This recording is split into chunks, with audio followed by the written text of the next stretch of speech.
All right, rule number one, don't fuel the tantrum. I want to present to you tantrums with an analogy to start, and that analogy is a fire. Tantrums are a little bit like fires because they can start from seemingly innocuous small things, right? Like a spark, a lightning strike far away. Things that you don't think will necessarily cause a tantrum can cause a tantrum. And just like a fire, a tantrum can rage out of control very quickly if you don't get a handle on it. As you know, over the last couple of years, we've had these awful wildfires on the West Coast. And what those wildfires come from is a spark, or somebody left a campfire and they didn't put it out correctly, or a lightning strike or something like that. And what happens is a bunch of dry wood is caught and just starts to go up, and it just goes up all over the place. And your kid is kind of like that sometimes. Your kid is kind of a tinderbox waiting to ignite. And this is because developmentally, that's just where they are.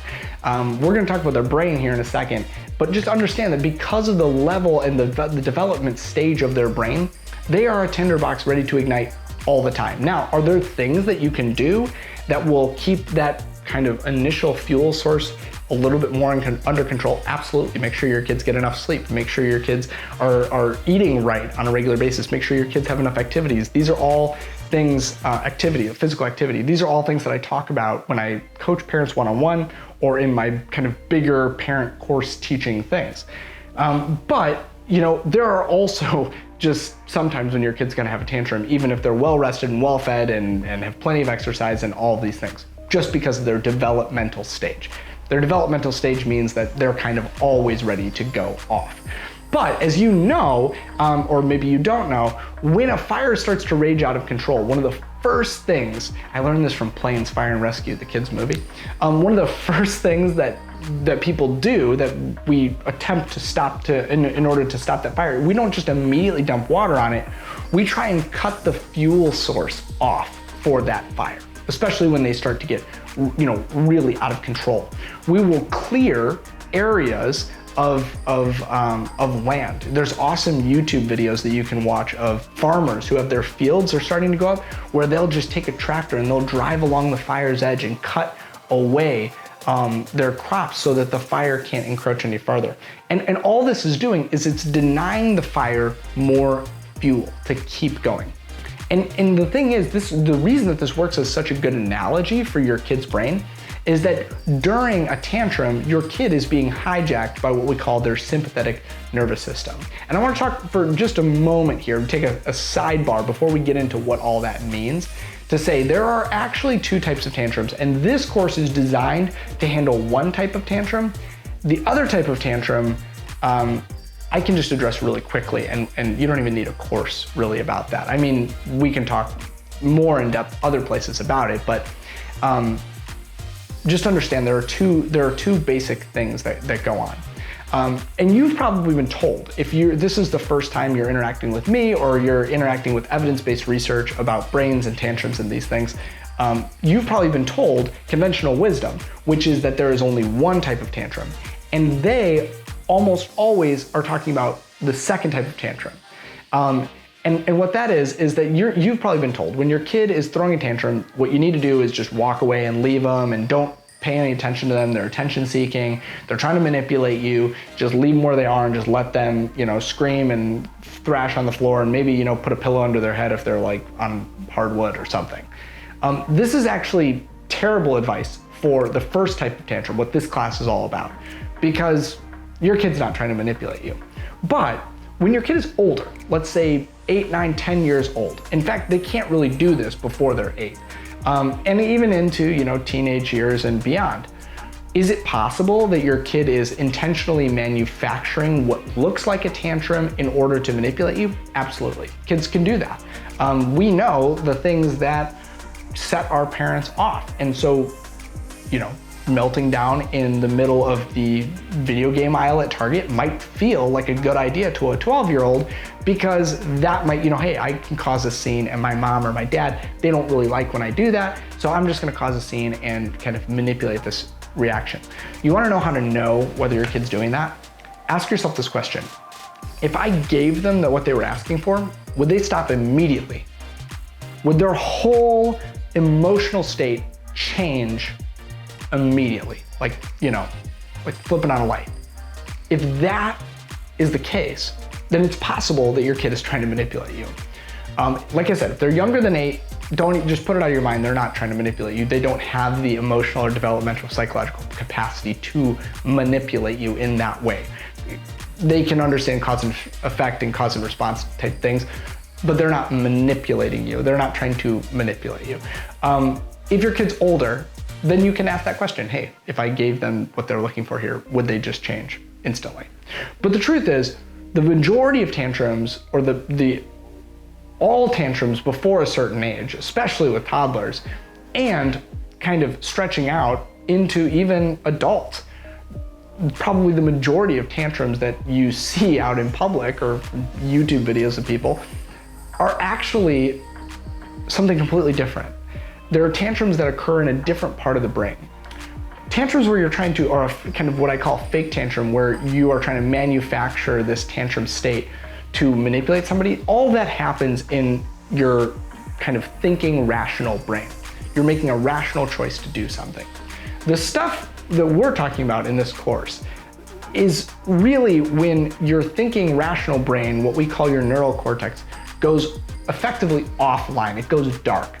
And what's driving all of your actions and responses to things and words and screaming and kicking and crying and clawing and all that is coming from a different part of your brain, an older part of your brain. Not older in that it's older in your head, although it does develop much more early on. It's fully developed when you're born, whereas the neural cortex is still developing until you're almost 30.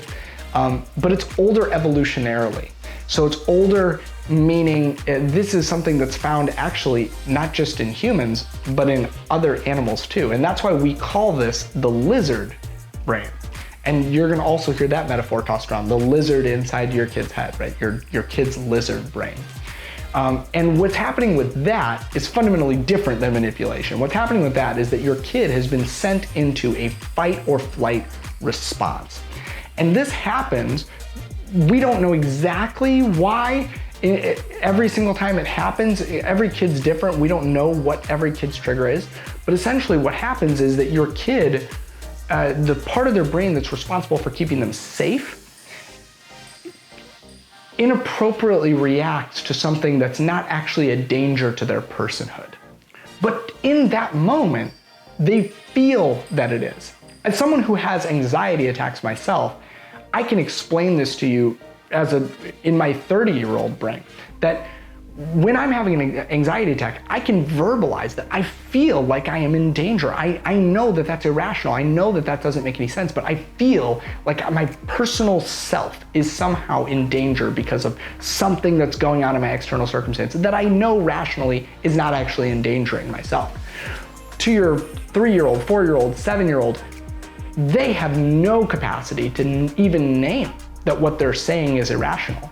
They're just being hijacked by their lizard brain. And specifically, they're being hijacked by this one little part of their lizard brain, not their brainstem that's responsible for their breathing and their heart rate and their blood pressure and all those things. They're being hijacked by their amygdala, which is only the size of an almond. It basically looks like this little tiny almond piece of gray matter that's buried deep, deep inside your brain, really close to where your spinal cord meets your brain. And that little tiny almond is an amazing, amazing, essential tool for most of us. That amygdala is what it's called, is responsible for triggering your actions before your thinking process can even take over, which is really good. If you've ever seen something out of the corner of your eye flying towards you and you duck or you jump out of the way or anything like that, that is your brain doing an action before you can think about what that action means.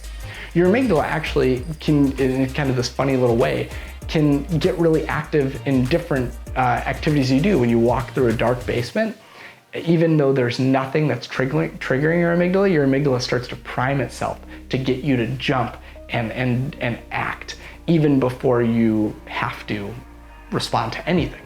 So this little part of their brain has taken control over their brain. It quite literally has hijacked their whole brain, this little tiny thing, and it's just shutting down systems. And the way that it does that is by sending signals to what's called their sympathetic nervous system to just flood their body with adrenaline. Hey, get ready. We're gonna have to fight. We're gonna have to run. We're gonna have to hide. We're gonna have to sustain an injury and still retain consciousness. We're gonna have to do all these things. So get ready with the adrenaline. But you know what? That doesn't last forever. It goes away really quickly. The initial response of the amygdala is quite literally instantaneous. It's faster than you can think. But after about 90 seconds, that initial response has worn off. And actually the brain starts to do this other thing instead, the parasympathetic nervous system, which starts to flood your body with the antidote to those hormones, to calm you down, to mellow you out. Here's the problem, and this is why rule number one is don't fuel the tantrum. Many parents respond to their kids in a way that actually triggers their amygdala and verifies that your kid is in danger. Let me give you an example. Your kid starts melting down over the ice cream. There wasn't enough ice cream on my ice cream cone, or my ice cream fell down and I'm melting down. Your kid starts to feel this amygdala response. Their brain is being hijacked by their fight or flight, and they're starting to get into this panic mode. If you stand up over them, because remember, you're much bigger than your kid, and they can feel that height and power difference. You stand up over your kid and start yelling at them or threatening them. Well, next time I'm not gonna give you any ice cream. Or God forbid, hitting them, which is a horrible practice, and never ever spank or hit your kids. It's counterproductive and it's not worth anything. It doesn't actually help anything. It just creates fear, and we can talk about that in a different course. But any of those things, threatening to hit them or spanking them or yelling at them or standing over them, all of these things verify for their amygdala, hey, you just reacted to this seemingly innocuous situation, this ice cream falling on the floor. You just primed the body to be able to, fight or run. But now, and we weren't sure whether that was the right reaction or not. We flooded the body with adrenaline and epinephrine anyway, so that just in case you were right, you're ready. Well, now that there's this huge person standing over you with this loud voice and these threats, nope, yep, we were right. We should be reacting to this as a danger to our personhood and our safety. This is a danger. We were absolutely correct. Pour gasoline on the fire. That's what happens. And so the first rule of tantrum hacking, and as we move on, just remember this, no matter what you do, if you are pouring gasoline on the fire, even if you do numbers 2 through 5 perfectly, if you are pouring gasoline on the fire by yelling at your kid and standing over them and doing all these other things, when they're in that state of total dysregulation, when their whole logical brain is shut off and they're being run by this little almond-sized amygdala in their brain, when you're doing that, if you're pouring gasoline on that fire, nothing else is gonna matter. So just own that right away. And the way that I try and tell parents this is, all the ways that you've been told, maybe you're a hiker, maybe you're not, maybe you're like outdoors are gross and I don't wanna do that. But if you've ever seen, gone through a training of how to deal with a bear that you encounter in the wilderness, if you've ever seen that in like a sitcom, the things that you're supposed to do with a bear are you're supposed to make yourself as big as possible, make yourself as loud as possible, and as aggressive as possible. And those are all things that are supposed to trigger in the bear's flight response to run away. If you are reacting to your kid's tantrum the same way that you would react to a bear, you are pouring gasoline on the fire. You are making it 1,000 times worse. And I know that it's really, really hard to not react in those moments. I know sometimes your kid just drives you nuts.